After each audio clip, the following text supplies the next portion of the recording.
but I have a special guest for us tonight. Ryan Tebbenkamp is an appraiser, and I've been having some appraisal questions.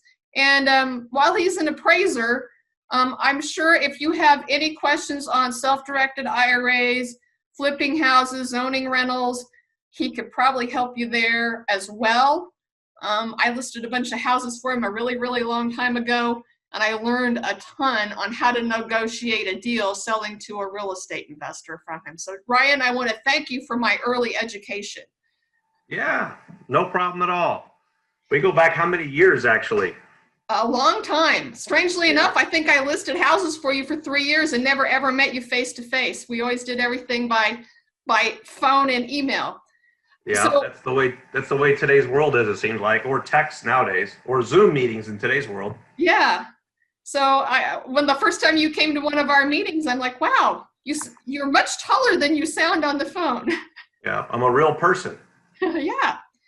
Well, my question was, everybody knows that houses are selling almost instantly, and a lot of times for over list price, which means if they're getting a loan, you as an appraiser are having to come in with appraisals that are a lot higher than normal. Is that being tough in today's market?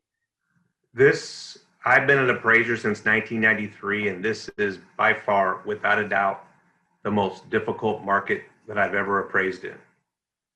I wish I could just go through and only do refinances, because I don't want to be in the middle of the arguments of what it's really worth and why is this bid up so much and why is it worth it type of thing, because we have to figure out what is market and what is somebody just paying too much just to get it.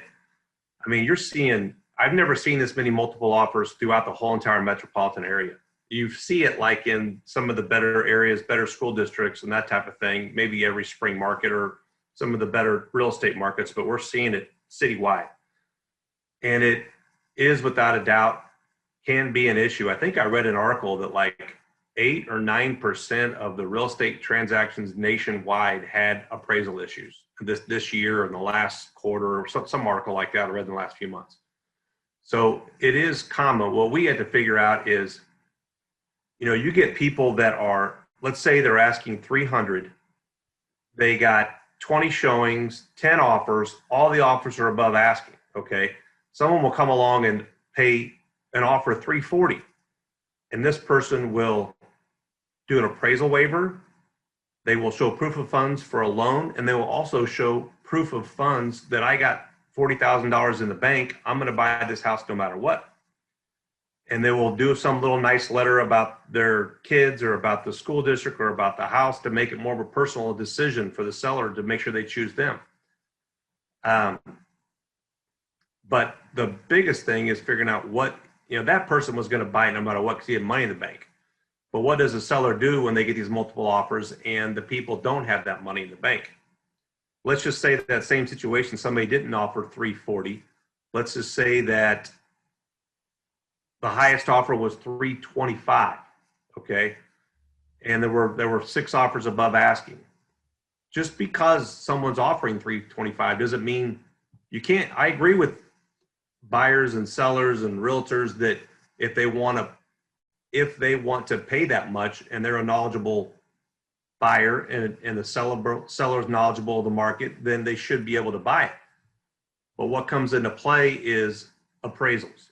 And we have to use the historical data. And what helps out a lot, if there are pendings nearby that have also sold as high. And if those pendings recently that have sold, that are showing higher asking prices, that are a pending sale, those types of things help out. I try to use comparables that sold in the last 2 or 3 months to try to help out the situation as well. But from time to time, let's just say that there's multiple offers. One person offered 340, and I asked the realtors, what's your second and third offer? If the second and third offers were like 315, 320, 318, does that mean it's 340 because someone's foolish enough to offer 340? If you've got 3 other offers that are 315 to 320, does that kind of tell you it's probably worth, 320, 325? And not what someone's just foolishly offering at the $340,000 amount. Okay. So you're seeing some deals that are flipping, and then some buyers are just coming in with the cash and making up the difference. Yes, I've seen where they will split the difference. Usually if you get it pretty close, they're going to make it work because the seller's already found a house. The buyer wants the house. They're going to come up with some additional cows. The seller may say, I'm not coming down at all. It comes back to another renegotiation for the buyer and the seller and everybody involved, what it does. Okay. And then as you guys, I don't know if you guys are familiar with the rebuttal process. Mm-hmm. You guys cannot call up the appraiser directly. You have to go back through, in today's world, it's got to go from, you want to gather up all your information, the buyer's agent, the listing agent, the seller, anybody that wants to put forth any information, any documentation, any comparables, anything you think the appraiser missed, must all go through probably to the loan officer. The loan officers are going to give it to someone that's not involved in the transaction financially, like a manager or an underwriter, someone that's not compensated by the transaction. And then let's say you give an appraiser the comparables that are, all of them are over a mile away. Or let's say you have a 2-bedroom home and you gave the appraiser all comparables that are 3-bedroom comparables. The underwriter may not even give us that information at all. They kind of try to screen it to make sure it's reasonable. You're supposed to give like up to 4 or 5 comparables, because you don't want to have an appraiser comment on 35 comparables that you think are better than the ones he provided, basically. Okay. And then when you submit all that stuff, it's got to go through the proper chains of communication. Then we need to go through and address it. And there's times we may have overlooked something. There's times there's some wiggle room, to try to help it out. And so there are situations that things can be helped out and raised to help them keep a deal together through the rebuttal process. Okay. Well, I want to thank you for joining us for a quick mini appraisal lesson. I've been kind of wondering what's going on in the appraisal market, and we've been hearing from the loan officers, but we don't have a lot of appraisers in the group. So thank you for joining us today and sharing your knowledge. Yeah, no problem at all. They keep my information. If they have any questions about, if they ever have a problem with a rebuttal, they can contact me. I might be able to help them with some comparables.